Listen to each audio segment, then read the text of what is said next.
साई सृष्टि उच्च माध्यमिक आवासिक विद्यालय होली उत्सव पालित। चंडीखोल निकटस्थ साई सृष्टि उच्च माध्यमिक आवासिक विद्यालय पक्षर होली उत्सव पालन करा जायथिला। विद्यालय हेउची मनीष तैयारी कारखाना। छात्र छात्री और युवपीढ़ी माने देशर भविष्यत। पवित्र होली उत्सव रे अभिभावक टीचर छात्र छात्री माने अबीर बोली परस्पर को बंधुत्वपूर्ण और सद्भावना वार्ता देथिले। आजिर युवपीढ़ी निज संस्कृति परंपरा विचारधारा को भूली जाउथवा बेले विद्यालय पक्षर विभिन्न पर्वपर्वाणी पालन करा जायଥାଏ। संस्कृति हेउची आमर परिचय, जहा एक सुस्थ समाज निर्माण दिगरे सहायक हेबो। अध्यक्ष आलोक नारायण मिश्र कहितले। वर्तमान समाज आधुनिकीकरण युव समाज मझी रही बेले आम या सहित किसी ट्रेडिशनल वे श्रीकृष्ण होली खेली तेणु ए ट्रेडिशनल वे आम होली खेल करइलु।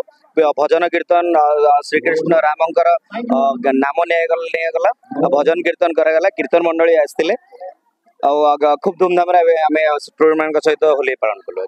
Bureau report Ekamra news agency.